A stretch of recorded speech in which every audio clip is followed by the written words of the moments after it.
Hi, friend. This is Wai Jia, and you're listening to Dream Brave. My hope is that this space will strengthen your faith, gird you with courage, and encourage you to take the risks worth taking to propel you into the very best that God has for your life. One of the hardest things we can ever cope with in our lives is loss. Loss of a loved one, a relationship, our health, our job, or a dream we once held dear to our hearts. Yet, so much of our culture tells us that to lead a victorious life is to pick yourself back up and move on immediately. Where is room for grief? How can we appreciate the mountaintop if we've never trudged through the valleys? In this special season, I interview ordinary Christians who have encountered extraordinary obstacles to find light in the dark and strength in despair.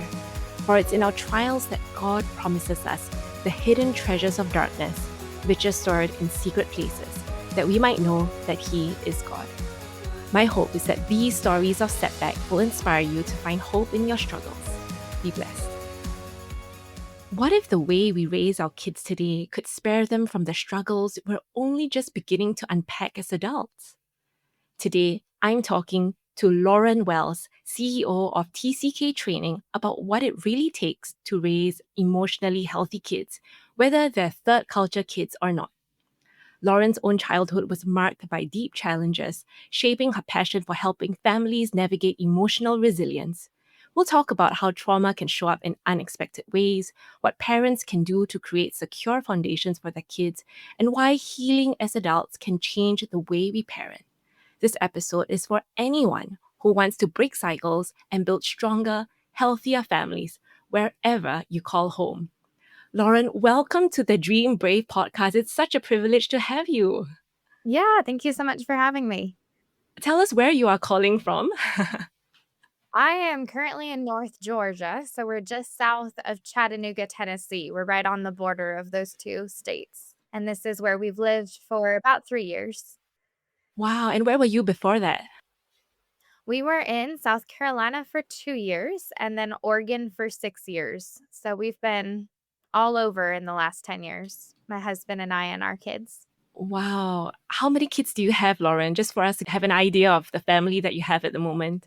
Yeah, so we have 2 girls, they're 7 and 8, and then we're also foster Oh, parents, and we're usually fostering toddlers and babies, and so we have other temporary family members who've been coming in through our home also. wow, Lauren. I am just blown away. I have goosebumps just listening to you. It feels really special for me to be interviewing you from here where I am now. I'm in Tanzania, as you know, our Yeah. listeners are familiar with. And I know that you spent a large part of your childhood in Tanzania, actually. Am I right?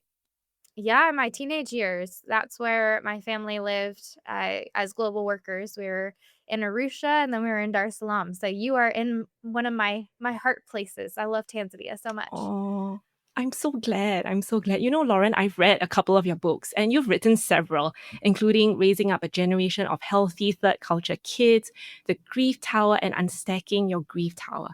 And I'm just so amazed by how you had challenges in your childhood and instead of running from it, you've really dedicated your life to helping families raise kids who don't have to spend their entire adulthood unraveling their childhood wounds. So I just wanted to say I feel really special, really blessed to speak with you, and especially because you spent a large part of your childhood living in Tanzania, where I'm living right now with my own family, Yeah, raising my own two girls. So my girls are 6 and 8, so I wish they could meet yours. okay. I know, they're so similar.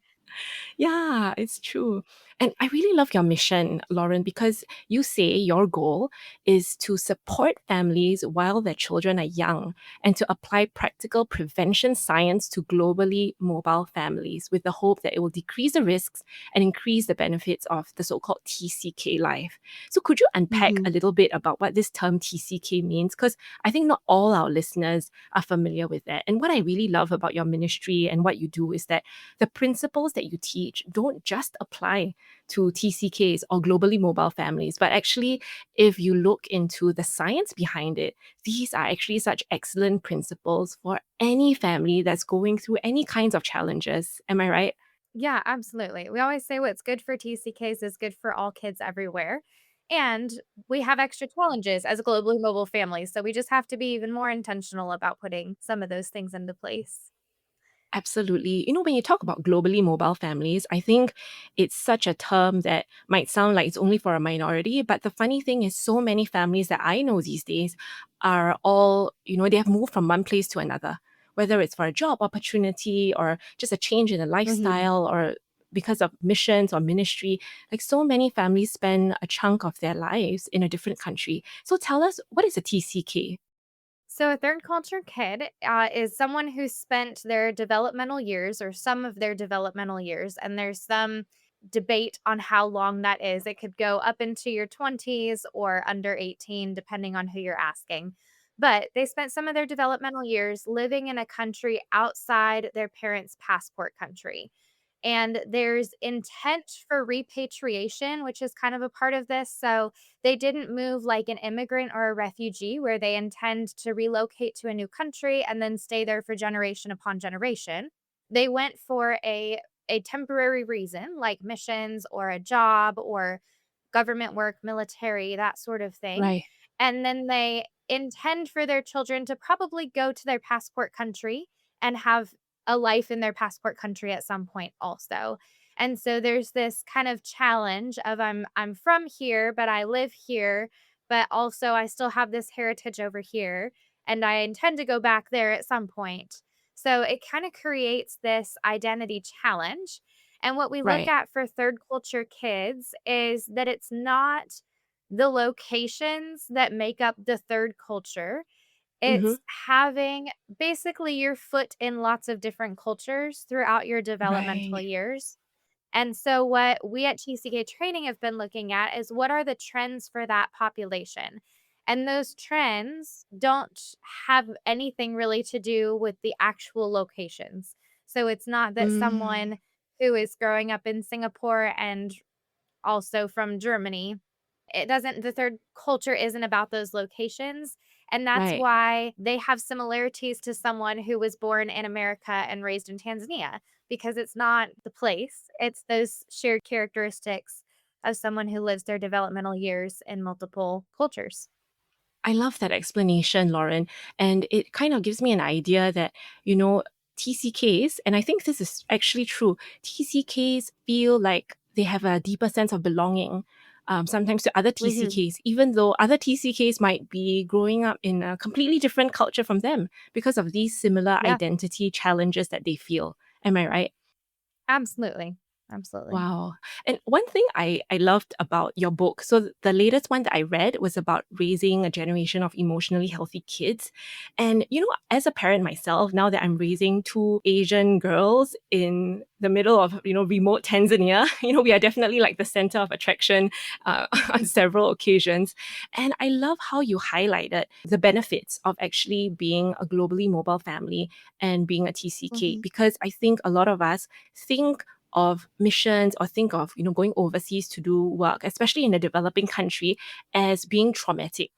But you highlighted Right. certain benefits like having children who Mhm. become exceptionally high achievers, outside the box thinkers. You describe them as possibly having unique and intuitive abilities to empathize, language skills, high EQ, early independence and maturity. Like the list goes on. And I love that because I think you identified what so many parents are afraid to see or could never see. And just being able to see that in words, I think brought me so much comfort, but also encouragement. Yeah, it's so much a part of our heart at TCK Training is to really say this is an incredible way of raising a family and there are so many benefits.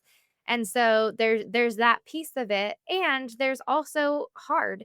But the hard doesn't take away the benefits. It actually is what boosts those benefits. And so when Oh, we have kids who are going through challenges, but they also have certain things in place, which I'm sure we'll touch on, they have certain things in place to help them process grief and to help them navigate this cross cultural life well, then that's how the benefits come to be. They're not in spite of the adversity, they're because of and through the adversity that those things actually flourish. wow. I love that, Laura. And it gives me so much hope as well. But you know what? Even as Mhm. I look at your flourishing ministry, I mean, even other missionaries, other globally mobile workers, they've referred your work to me before. But could you share a little bit about your childhood? and how those challenges shaped the work that you do today. I think we'd love to have a really personal insight as to how your childhood was like and how that opened your eyes to this entire mind blowing field of work. Yeah. So we moved to Tanzania right when I had turned 13. And my parents, before that, my mom had been involved in a missions organization, but my father had not. He had a construction company, and we were living a very normal American life in California before my Wow. parents decided to be missionaries and move to Hmm. Tanzania. And Hmm. I remember at first I was excited about the idea, and then the closer we got to leaving, the less that idea sounded like something that I wanted to do as a Yeah. thirteen-year-old girl. And Yeah. because I was a 13-year-old girl, I was pretty emotional and probably had some attitude issues and all those things. And I remember about the week before we were about to get on the plane, we were staying with some people, and I was having a hard time. I was crying a lot. I was maybe not particularly nice to be around. But the mother of that family pulled me aside and said, "If you do not put on a happy face, you are going to ruin your parents' ministry, and people are not going to come to know the Lord because of you." And Oh I my remember in goodness. that moment also being a people pleaser, thinking, "Oh my goodness, that's obviously what I need to do then." I am And so so I sorry, think that Lauren. it was, yeah, it was not an emotionally or spiritually healthy thing to have been Yeah. said. And it Yeah. certainly planted something in me that then from then on, I remember thinking, I need to put on a happy face and I need to be what apparently is expected as a missionary kid, which is Wow. to not acknowledge the hard stuff and to just be okay. Wow. So, when we moved to Tanzania, our first couple of years there in Arusha, they were incredible. So, it's that I would talk about the ampersand, the and sign, where there's the really hard and the really good kind of happening simultaneously. So, Yeah. on the really good side, I absolutely loved it. We got there and I learned the language really quickly, and I spent all my time out in the community. We lived in a house Wow. that was in a Tanzanian neighborhood. And so I was Hmm. out with the mamas and learned how to cook ugali and chai, and I Wow. You was are a just natural. out. I loved it so much, Wow. and I remember I knew I had made it when there were some people who weren't from the neighborhood who walked by and they said, "Mzungu, Mzungu," which is like white person, which Yeah. I'm sure you guys get too. Yeah.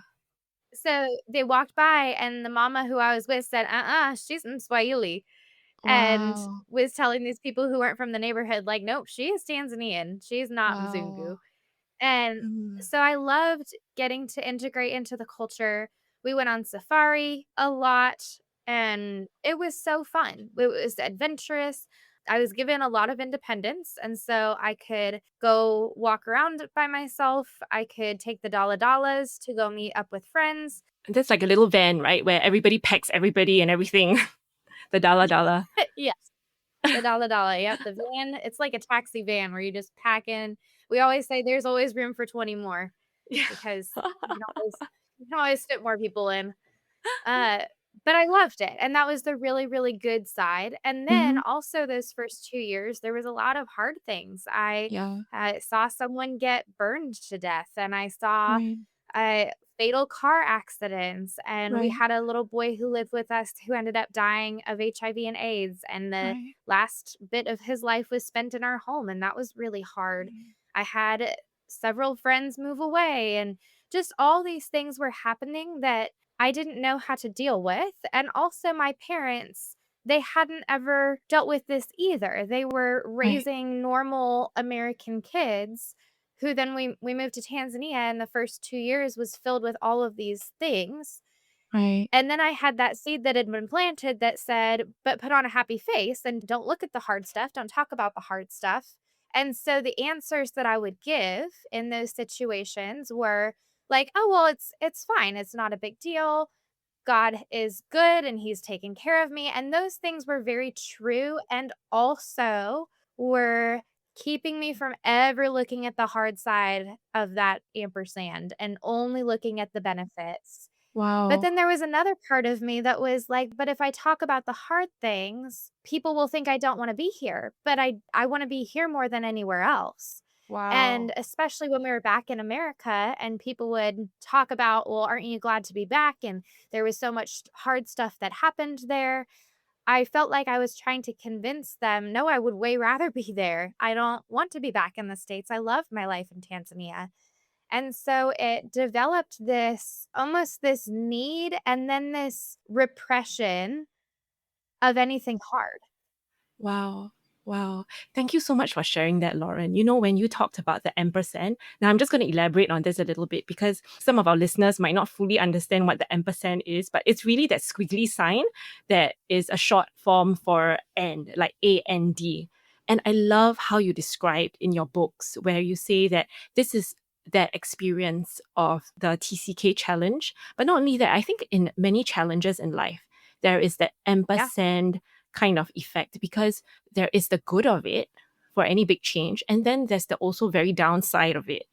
And I think what blew Mhm. my mind was when you said we have the chance to actually help our children and ourselves embrace the ampersand. Like it's not binary. It's not like, oh, Right. this is so hard, therefore I must go back, therefore I'm not a good Christian. But I think a lot of us jump Mhm. to those conclusions really, really quickly, right? Yeah. Yeah, and I think if we downplay one side of the ampersand, we downplay the other side. And Mm. it's not as rich of an experience if we're only looking at the positives. And it's Yeah. also not as healthy of an experience if we're only looking at the negatives. It really does require both sides. And I Wow. think that like you said earlier, that's such an encouragement to parents because they can't prevent the hard stuff.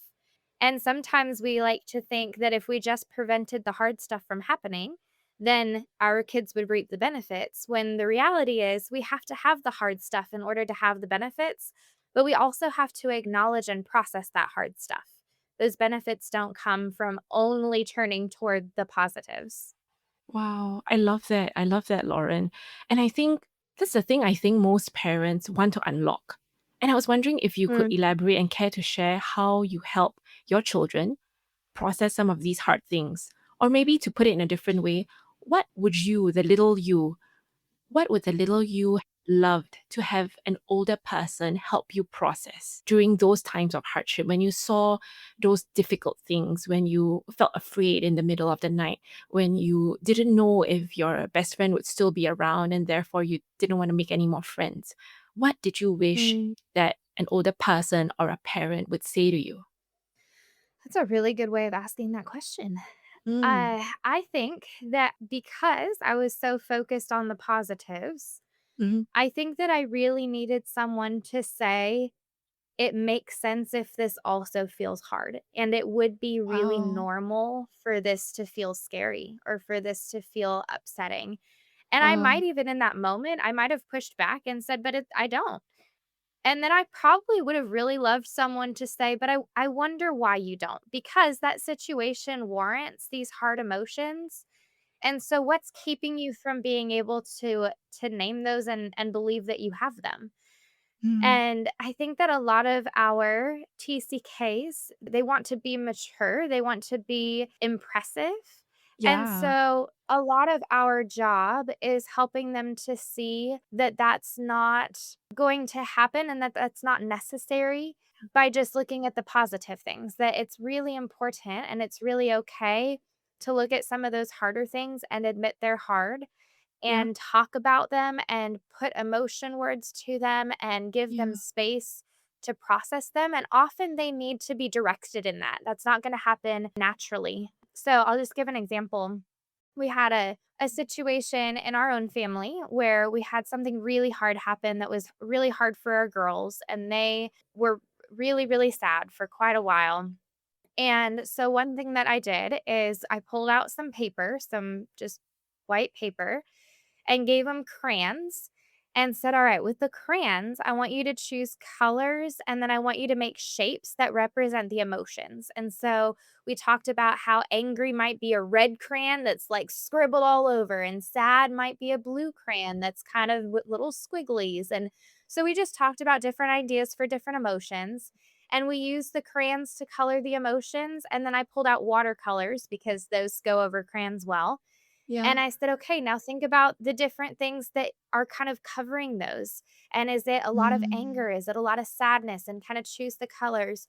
And so they did that, and it was just this way for them to kinda get out some of those things, and as they drew and colored, my husband and I sat at the table and just asked, "How come you're choosing that? And what does that make you think of? And it looks like there's more blue than red. What does that mean?"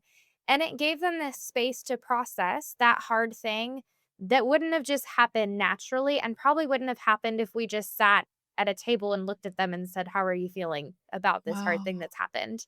Yeah, And yeah, so yeah, some of it is just creating opportunities. yeah. In that same situation, my daughter was really angry about a lot of things. And I said, "Well, why don't you go outside and just throw rocks? Don't Oh, wow. throw them toward the house, but just throw rocks like at the ground and get out some of that anger. Throw rocks at the ground." And Right. it's not destructive, right? She's not hurting anything, but it Mm-hmm. just gives her the permission for her body to let out some of that anger. And for Wow. us to say, "It makes sense that you would be really angry about what happened. Let's get that out. Let's talk about that." Lauren, I love what you just shared. And I think some of the key things that I can draw out from what you're saying is to create that space, that safe space Mhm, for our kids to actually articulate how they're feeling. But one other very insightful thing that you've brought out is that sometimes, a lot of times as parents, we just go like, "How are you feeling?" And then they go, "I don't mhm. know." And then we just like, "Oh, I've already asked, I've ticked the Fine. checkbox, let's move on," right? But no, you're saying Yeah. that kids actually need help, whether it's a young kid like mine, like my 6-year-old, who needs me to say, "Are you feeling frustrated? Because I can see that you're looking angry. You have a frown on your face." Whether it's us actually naming that emotion for them, or like you say, doing an activity. If our kids are a little bit older and they can somehow, comprehend what the different colors mean and maybe even articulate that a bit. I think what you're saying is that it's so, so, so important as parents that we journey with our kids and give them those creative outlets to help put a Mhm. name on some of these unarticulated emotions. Am I right? Absolutely. Absolutely. And a lot of it is giving them permission to say that thing felt hard.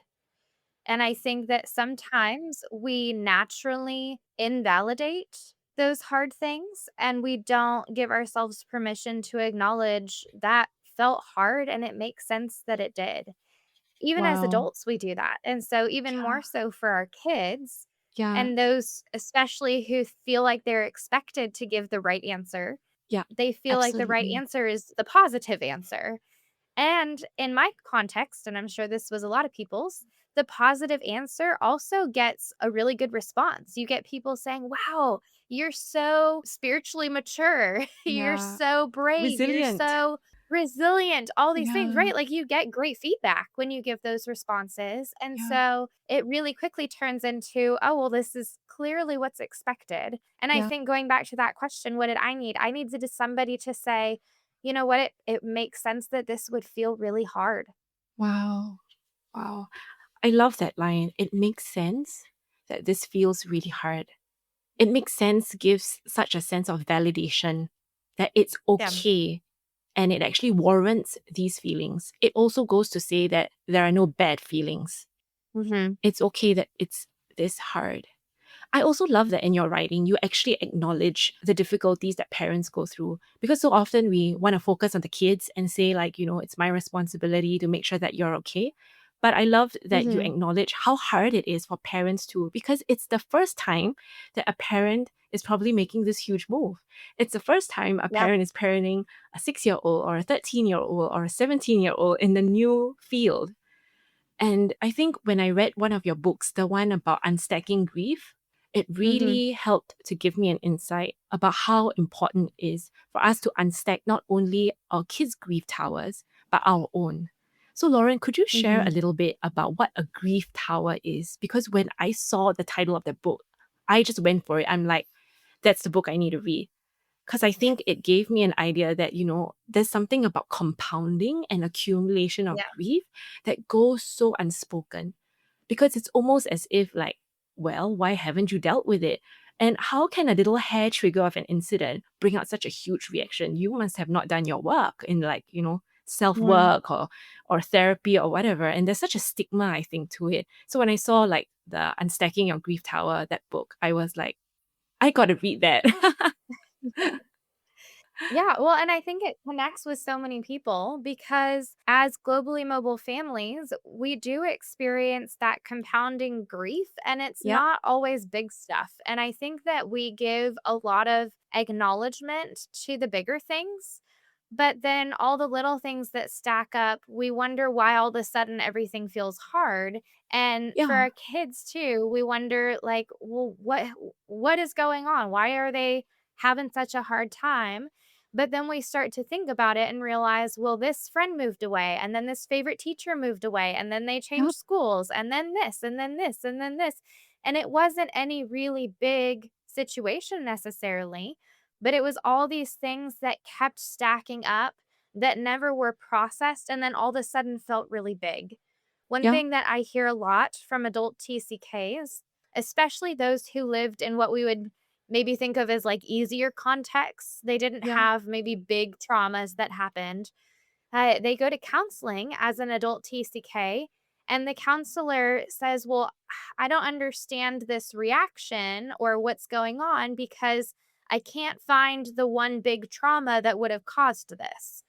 Yeah. And what we're finding in the world of TCK care is that it often wasn't one big trauma. It was all the little stuff that was just normal in the globally mobile life that kept stacking up one after the other. And it Yeah. wasn't a big trauma. It was these really normal experiences Yes. that just never stop. And so It's so you don't true. have time to process them or you normalize them and say, well, everyone's friend moved away or Yeah. everyone goes on home assignment or Right. whatever it is, instead of saying, "No, that is really hard." And Right. it's hard because you had that other friend move away about the same time last year, and I bet that Yeah. that was really hard to step into this new friendship, and now they're Yeah. moving away and helping kind of paint the picture and draw the line from this to this to this also gives our kids that validation of, oh, that's Right. why this seemingly little thing feels so hard, is because it's not just that little thing, it's all the things that were stacked below it too that added up to this now big feeling. Yeah. I think the term that you used in one of your books was called unresolved grief. And you talk about Yeah. how it's caused by complex trauma and how, this Hmm. is especially true when people grow up living in a developing country. And I think, Hmm. more and more I can see there are lots of people who are thinking of spending a part of their lives in a developing country, whether it's for humanitarian work, for the kids to experience a different kind of life, but they are trapped in so much fear. Like I know I have Yeah. friends who've always told me, I really wish that I could do like mission work or humanitarian work like your family, but I'm so scared and they look at the statistics. Hmm. So one thing I love about your NGO, your nonprofit, is that you do a lot of science work as well. And this is some Hmm. of the statistics that I've pulled out.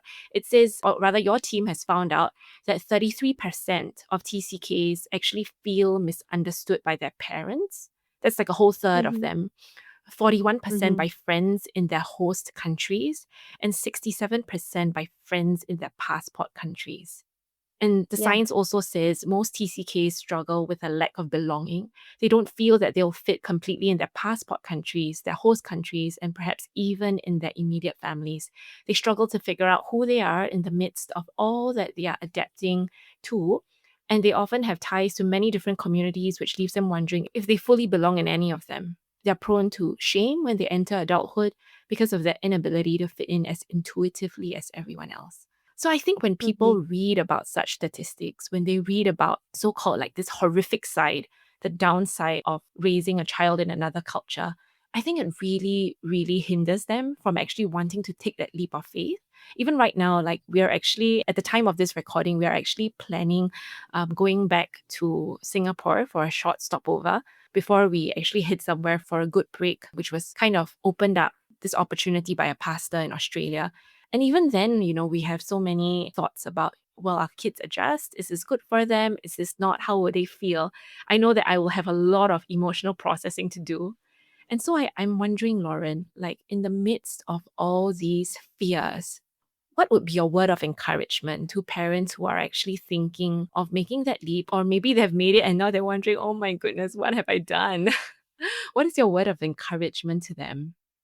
My word of encouragement is that the number one thing that makes the difference is being intentional as a parent about walking with your kids along those things in a space where they feel like they can talk to you when the things feel hard, they can talk when they're afraid, and that they're not going to be shut down when they have those conversations. And so, as parents, it seems so big, like the things that we have to do to make sure that our kids are going to be okay.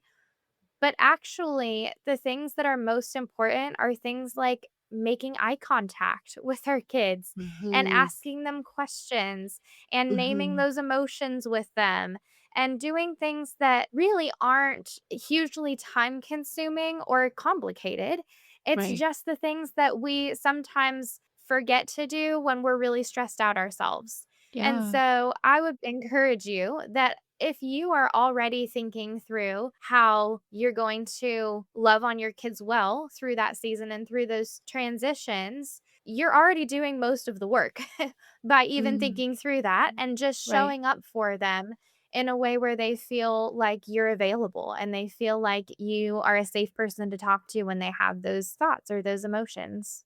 Wow. Thank you, Lauren. I picked up an acronym from your book, CARE, and you talked about being intentional about conversations, having awareness Hmm. of these Yep. difficulties, relationship, and setting an example for that. And one of Hmm. the things that our family has put into practice, which you recommended, is this did you call it circle time? It's when, before we go to bed, we go round robin in the family and we ask everyone, like, what was your highlight? What was your Hmm. disappointment, and then we have everyone pray. And it's usually during that time where we hear everybody's prayer requests as well.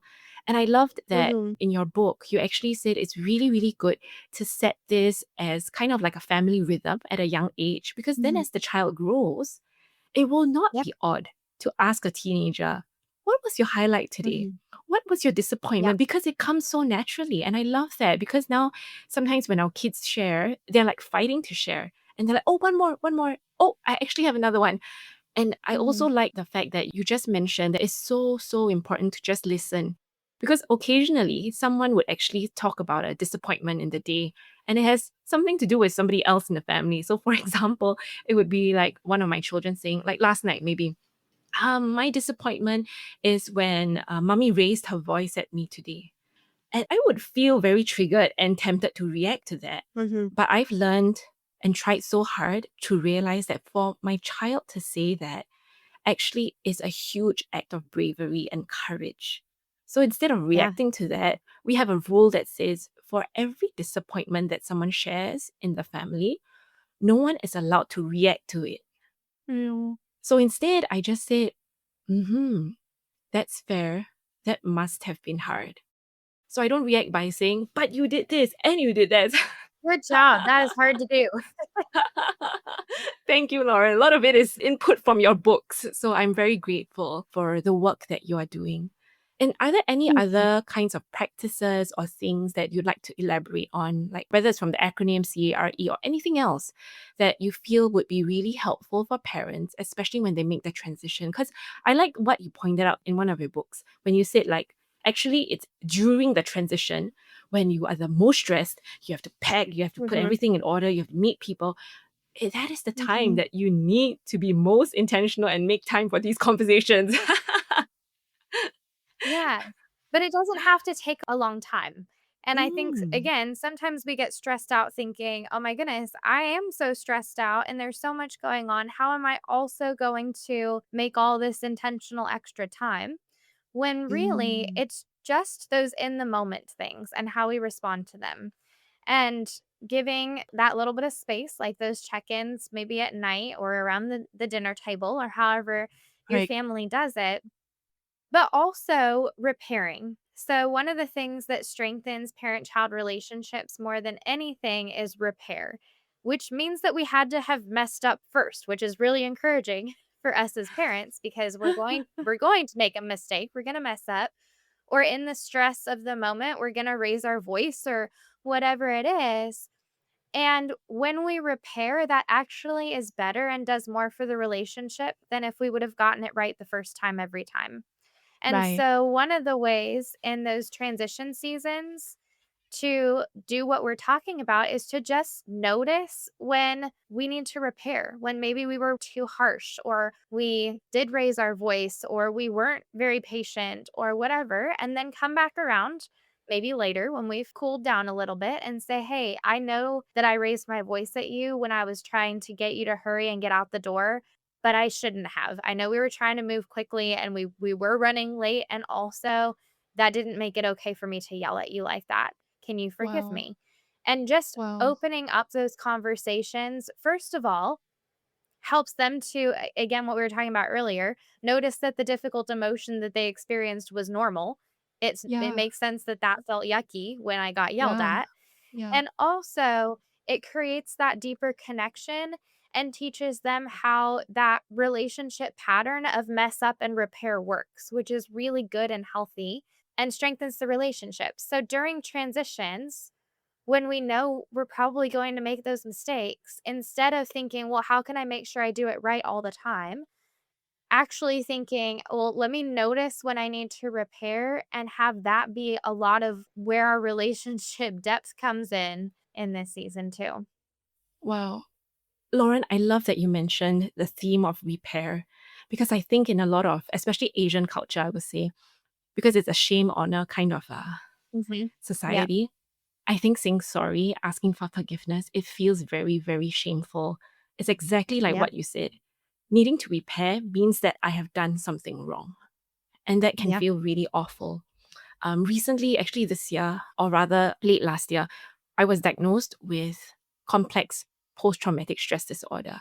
And as I read Mhm. more about it, I realized that a lot of it had got to do with my childhood and seeing the Yeah. patterns of interactions within my nuclear family.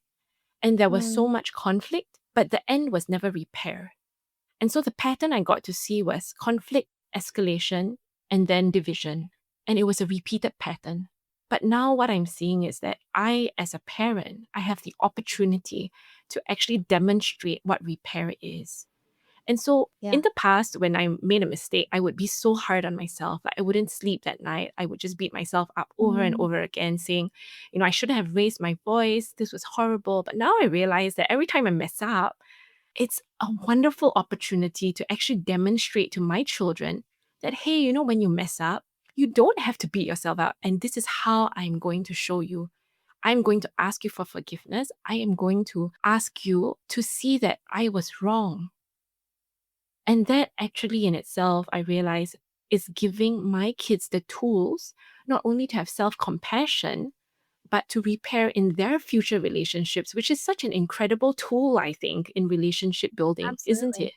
Absolutely. When children often, like you were explaining from your childhood, they feel powerless to repair when Yeah. it's the adults who are the ones who have broken that trust, or there's something that's gone on that the child notices there's been a rupture in this relationship, but the child feels Yeah. powerless to repair it. And that feels really awful. And as a parent, to give that gift constantly of, I value our relationship. And so I'm going to show up so that we can repair it, even when it was the child who did something wrong. It's still our job as the parent to go initiate repair. And that, again, it's a huge gift. And like you said, it's such a huge skill set for them to have in every relationship that's going to make a huge difference for them going forward. I just think about how different society would be in general if we all learned how to repair relationships well Yeah. as we grew up. Wow. I love that, Lauren. I love that you said that.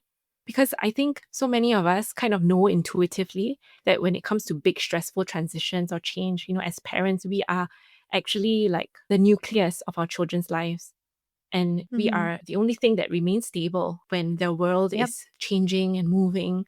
And yet that is also the Mhm. time where we're experiencing a huge amount of stress. I just think about this morning. Like we're living in Tanzania. Everything is for the first time. This is our ninth month in as I record this. And this morning, as I shared with you earlier, was the first time we experienced these huge torrential rains. It had rained all night Mhm. and all the dirt roads, turned into slurry. And I was Yep. figuring out, are we going to make it to school? And at the same time, my children had already reminded me that today is the day they're serving a particular Tanzanian dish in school, which they do not want to eat. So that's another cross-cultural pressure. And they say, Mummy, can you make something for me this morning? And so I make it, I cook it, I pack it in the lunchbox. And then guess what, Lauren? I hear a whine. Mummy, you didn't write me a note. At this point in time, I am about to explode. I am just trying to get everybody in one piece out the door. And actually, the worst part was that I did write the note, but because I was coming out of the house and it was pouring and I was trying to open this heavy metal gate and trying not to slip in the mud, I actually lost the note on my way out. And so my children were sulking, and I was like, you know what? I'm going to lose it any moment. Yeah. And I actually did tell them, I said, this is a really, really hard morning. But what you just shared, it reminded me that it's so important sometimes at the end of the day to still go back to the incident and say, I'm sorry. I could have said it better. And to initiate that conversation without actually going like, but you also did this, and you also stressed me out, and you also did this. So I think it's so important for us to just, like what you said, initiate that without creating more Mhm. blame, more rupture, but just to be Yeah. really intentional about repairing that relationship. Yeah, and in that situation, and a lot of our situations with our kids, it is a both and. And I think it can Yeah. be really helpful just to switch the word but for the word and in those situations. Mm. So going back and saying, I know that not having that note felt really disappointing because you're used to having Mhm. that. And that probably makes you feel really loved during the day. Yeah, yeah. And as we were going out, do you remember how much the rain was pouring and I was trying to get the gate open and I had made you this lunch? And so there were reasons why the note got lost. And I can Mm. see how that would be disappointing to you.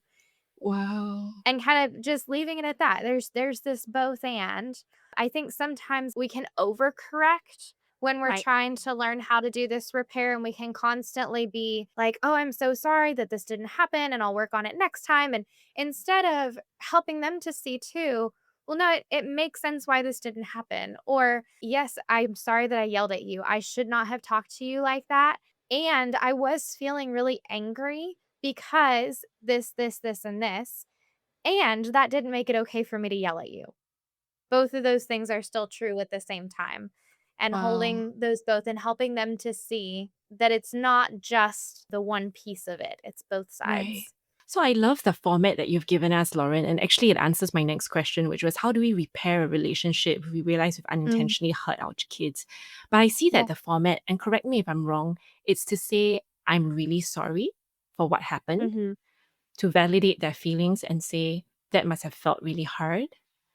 And Yeah. then instead of saying, but this, but that, is to use and. Mhm. And this Yeah. happened this morning, and it didn't work out. And I could see why everything fell apart. And Mhm. it also did not make it okay for me to lose my temper at you. Right. And then finally, like, would you forgive me? So it's kind of like, I Mhm. think you've given us a pretty good template for us to actually use in our times of distress so that we don't beat ourselves up every time. Yeah. Yeah. And sometimes when we're repairing, we want to say, and I won't do that again, or I won't forget your note Oh. next time, or whatever it is. But it's okay to be honest and say, you know what? Mom is probably going to forget to put the note in your lunchbox sometimes. And that Right. doesn't mean that I love you any less or that that's not something that I realize is important to you. Right. Sometimes the mornings just are crazy, and so that's not Yeah. necessarily going to happen every single time, and I just need you to know that it's not because I don't know that it's important to you or that I don't love and care for you and want you to feel that during the day. It's just Wow. sometimes that things are gonna be crazy, and that's not going to happen. Wow. I think perhaps, Lauren, what I'm learning is that one of the greatest gifts we could give our children is perhaps modeling self compassion. Hmm. Because I think Yeah, when we're able to give ourselves the compassion that we need to make mistakes, I think our kids pick up on that. And they too are not yeah. so hard on themselves and they realize that, everyone makes mistakes. I remember sometimes my 5-year-old, she would just come to me and she would, quite tongue in cheek actually, she would come and tell me, she would poke her nose into my face and she would say, Mommy, do you know you are not perfect? And I love you anyway. And then she would just give me a big hug and then she would just run off. I love that so much. Wow. Lauren, Yeah. as we come to an end I of our oh, go ahead. Oh, I was just gonna say one of the greatest joys as a mom is watching how my girls repair with each other and how they'll Oh, apologize to each other. And when there's been a rupture in their relationship, I can almost guarantee that I'll hear one of them at some point go apologize, and the other one will say, "I forgive you. Please don't do that again." And the like they'll have this little conversation and then they move on. And it's certainly I am not a perfect parent by any means, and my husband and I have been so intentional about teaching our kids about repair and doing that with them ourselves that that's something that's showed up in their relationship, and that's so cool to see. I'm so glad. I'm so glad. Wow. And Lauren, if I could just ask, some closing questions for someone who's listening, who's just starting, their journey of healing, feeling broken, discouraged, and wondering if they should actually take this big challenge to make a big life change, maybe to move, maybe to serve God, maybe to do something drastic. What's your biggest encouragement that you could give to them? I would say first and foremost, it's important to know that the Lord is calling you to whatever that is. Mm-hmm. If he's calling you to move overseas, to do missions, whatever it is, then he also will give you the tools and knowledge at the times that you need it in order to be able to do that well as a family.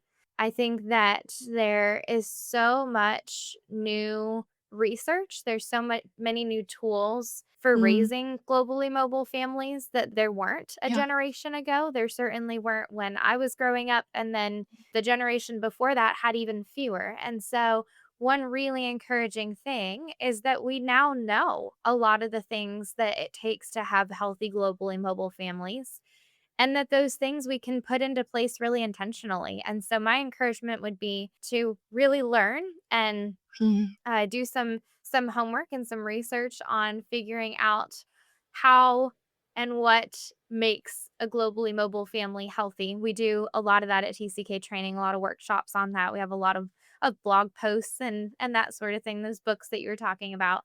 right, right. But there's so much that we can do, and that's so Yeah, encouraging for those of wow. us who don't want to just go in blind hoping it'll all work out okay. Yeah, yeah.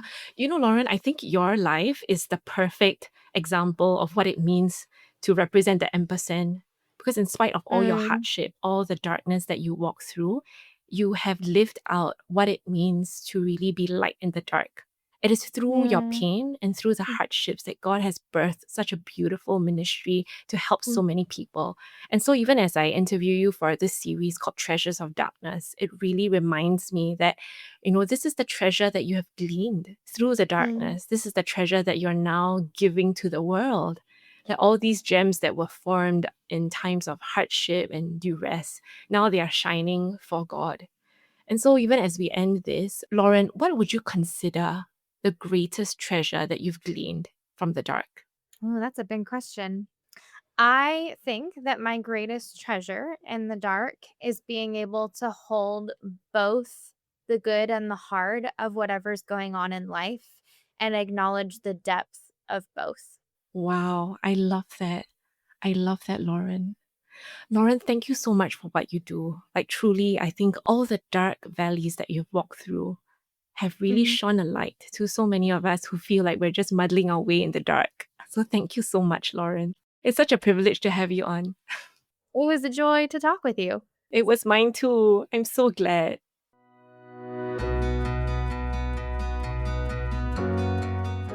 Friend, I hope this conversation blessed you. If you know an ordinary Christian with extraordinary faith whom you'd love to hear me interview, or if that person's you, please let me know. Just drop me a note at hello@kitedreams.org. Be blessed.